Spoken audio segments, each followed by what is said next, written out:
As mothers, we always are going to worry about our children. They're our lifeline, and we love them, so we do anything for them.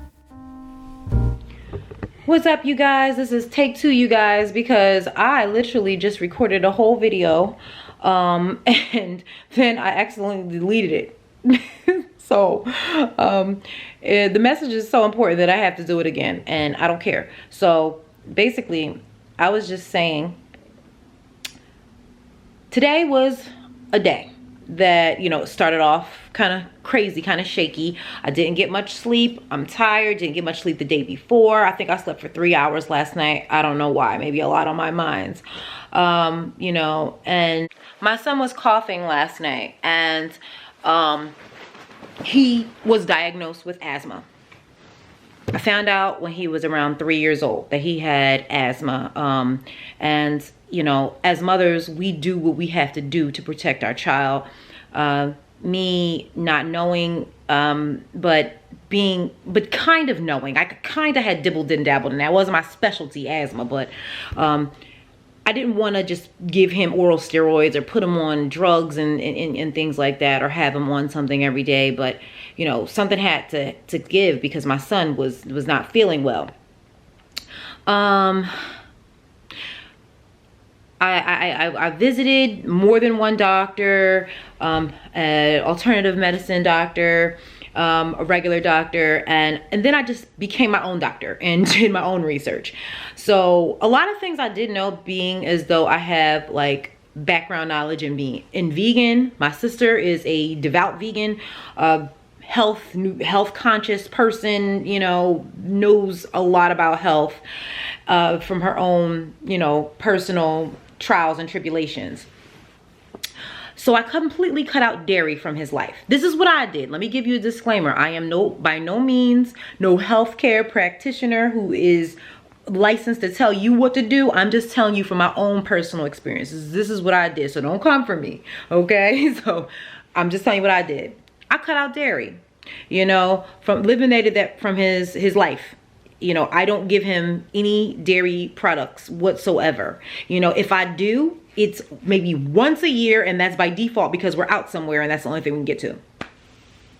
But dairy is not in the plans. He never really ate meat, you know. I always gave him healthy meals. My son, I raised him up to be healthy. So when you raise your children a certain way, you put in that structure, it's so much easier when they get to be in adulthood versus trying to change them when they get to be 7, 8 years old, when they're already accustomed to different things. I gave him a no dairy diet, no meat diet. He eats a little bit of fish or whatever. That's fine. And you know, I said, you know, I'm not doing the medicines. I think it's, you know, one of those medicines. I can't really say what the name is. I don't know what the legalities are, whatever. But I decided it wasn't the choice for my child. You know, today, you know, I thought it was an allergic reaction today because he has allergies. And around this time, during the change of seasons, the inconsistencies of weather, I thought that, you know, he just had an allergy reaction. And I knew it was going to be fine. Something in my spirit said it was going to be fine. But, you know, my son's dad picked him up from school today. So he's spending the day with the evening with daddy or whatever. And, you know, he tells me that he wasn't feeling good. He actually was like doing bad. He said his oxygen levels or a certain, you know, whatever. His girlfriend's, you know, in the health field or whatever. So was helping out and, you know, getting him like evaluated or whatever.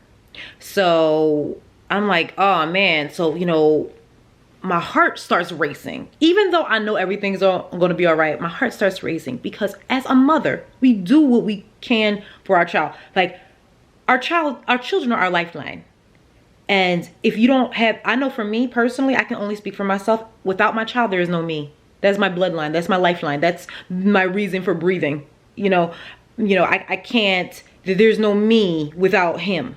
You know, now that I met him, I keep him and I want him and I don't want to ever be without him, you know? So it's like, you just start to have that feeling of anxiety and nervousness because you just want your child to be okay, and you're not being there, creates like, wow, is he all right? I'm calling my his dad every few minutes, like, is he all right? How's he doing? How's that breathing over there? And it's like, it's not a good feeling, because I felt so accomplished. I haven't dealt with anything for like well over a year. And I can only thank God and attribute that to the fact that I did become proactive. I was preventative. I do things. I don't take whatever the doctor tells me, for face value. I listen, I take it in, and I get second opinions, and then I make my best judgment call. This is what I do. The diet that he's done works for me.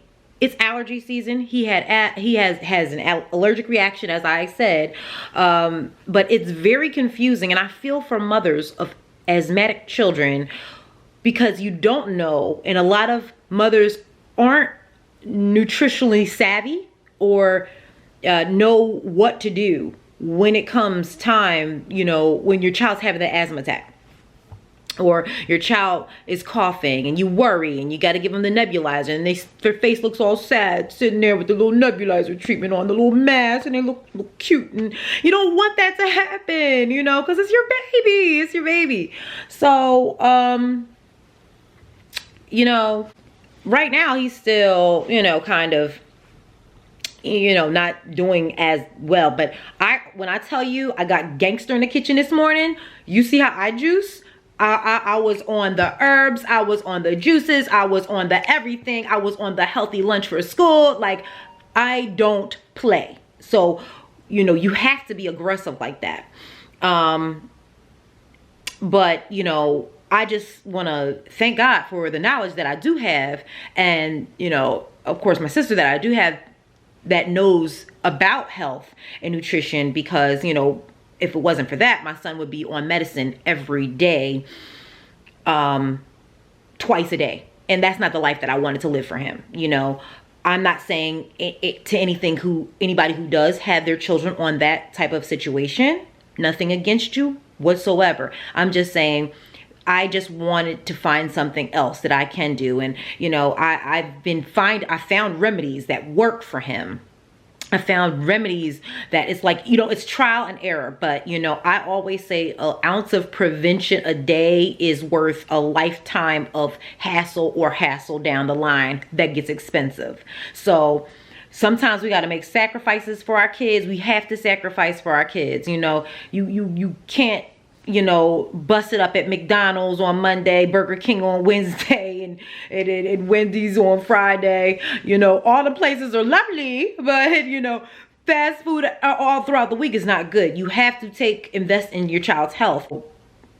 Like I said, I'm no health practitioner, but I would suggest looking into like bromelain, fruits that create bromelain, like pineapples and oranges. They're very healthy for your kids, especially when they're not feeling good, get the coughs coming up, because it releases bromelain, which helps with inflammation.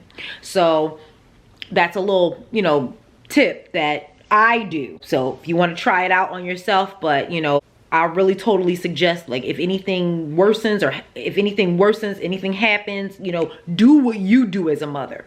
If you need to reach for that medicine, go ahead, get your child that medicine. Do anything to protect your child. I just know that being a mother of an asthmatic mother, you don't want to see your child suffer.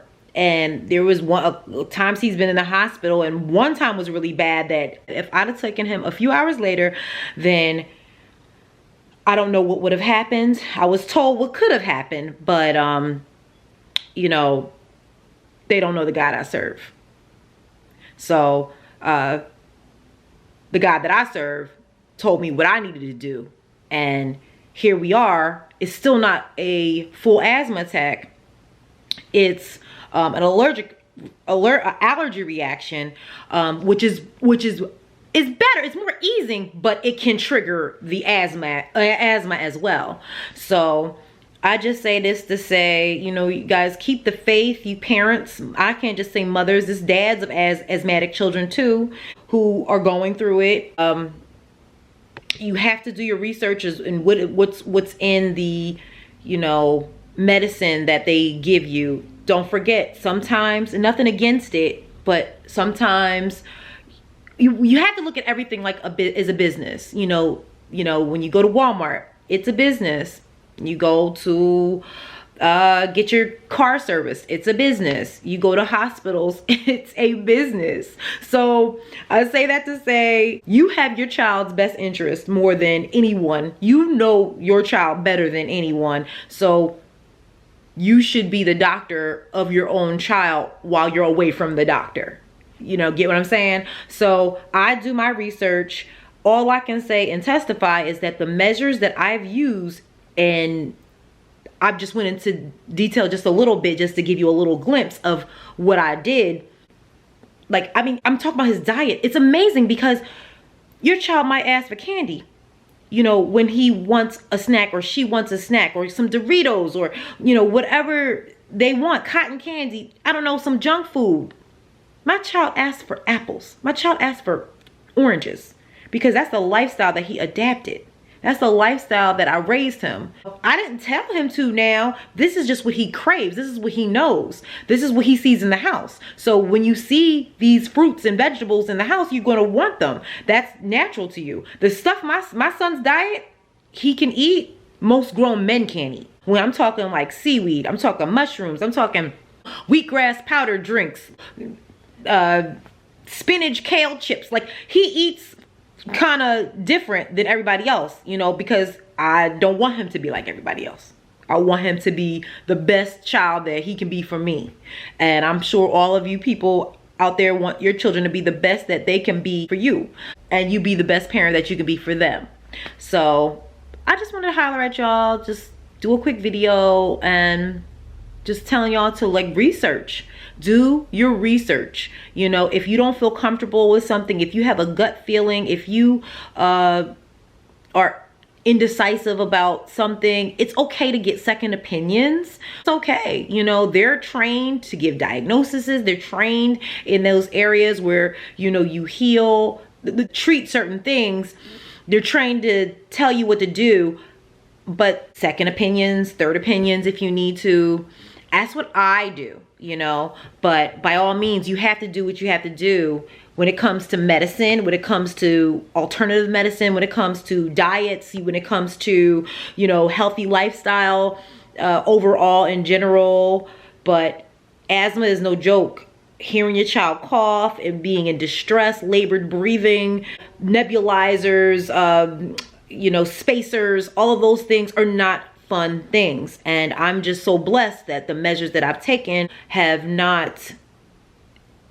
led me to not have to use that stuff as much. Like, I'd say 90% as much. And it's nothing but a blessing. Just the will, the desire, the patience, you know, you need that. You have to sacrifice for your kids. You do, if you want better. So I hope this video sheds a little light on you. You know, this little light of mine, I'm trying to let it shine, all of that. And like, subscribe, comment, share this video with whoever may need to hear it. Look at some of my dancing is healthy videos on my playlist if you want to see some juicing recipes. And thank you so much for watching. Bye.